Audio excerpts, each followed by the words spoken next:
నమస్తే స్వామి. శుభమస్తు నాయనా.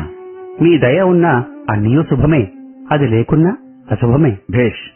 శుభాశుభములు రెండూ ఒక్క దయయందు ఎట్లు ఇమిడియున్నవో తెలియనా? అట్లే ప్రతి విషయమునందునూ రెండు రెండు ఇమిడియున్నవి.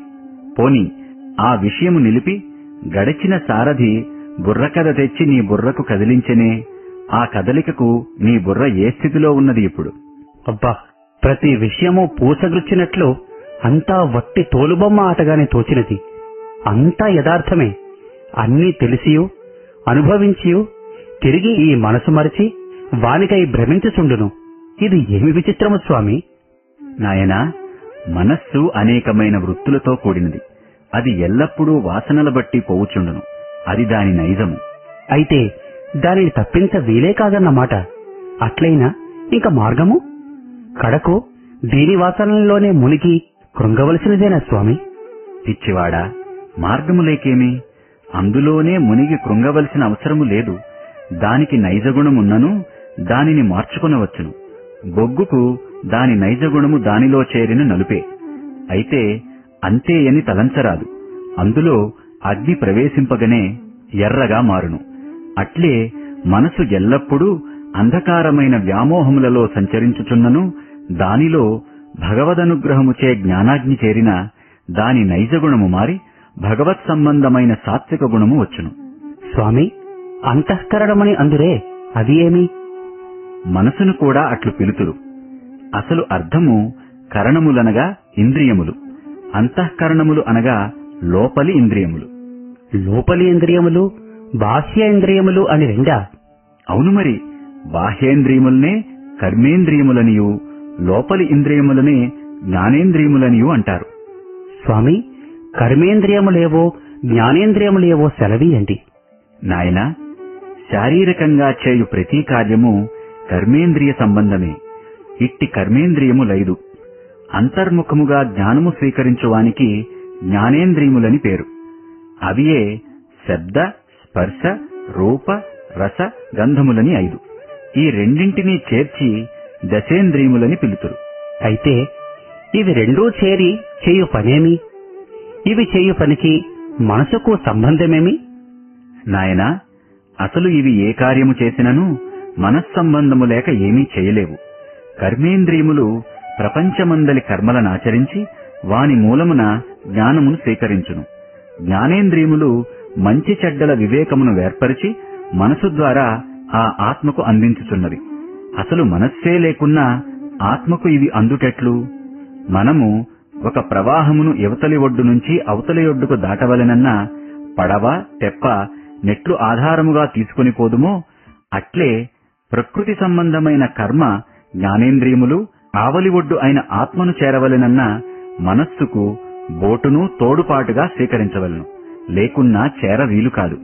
అట్లయినా ఇంకా బుద్ధి, చిత్తము అందురే, అవెక్కడుండును? అవి ఇందులోనే ఉన్నవి. జ్ఞానేంద్రియ కర్మేంద్రియములు రెండు చేరిన వానిని దశేంద్రియములని అందురు. ఆ దశేంద్రియములలో 4 వేరు చేసి అంతశ్చతుష్టయ ఇంద్రియములని పిలుతురు.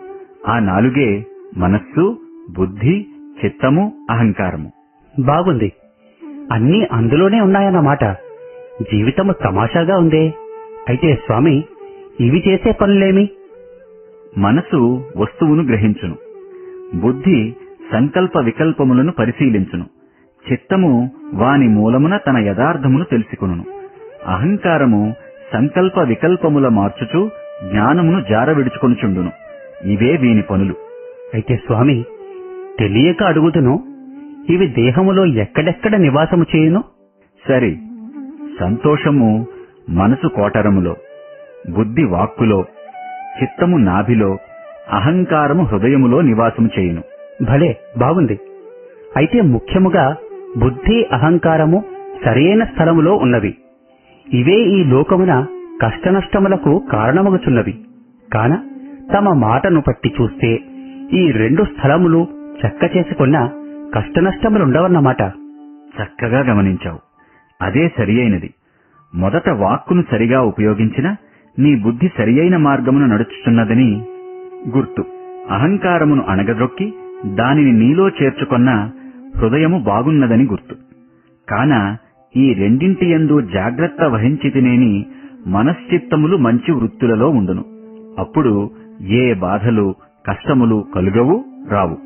అయితే ఇందు నేను అనున్నది ఎవరు? వీరిని అనుభవించున్నది ఎవరు? సరియైన స్థానానికి వస్తివి. ఇందులో ఏవియూ నీవు కాదు. ఇవి అన్నియూ శరీరము నాది అని ఉన్నంత వరకు ఉండునవే, కొన్ని వృత్తులలో చేరినవి. దీనినన్నింటినీ ఆలకించుచున్న ఆత్మవే నీవు. ఈ వృత్తుల సుఖదుఖములు, పాపపుణ్యములు, కష్టనష్టములు కేవలము దేహ సంబంధ మాత్రమే కాని నీకు లేవు, రావు. నీవు ఆత్మవు.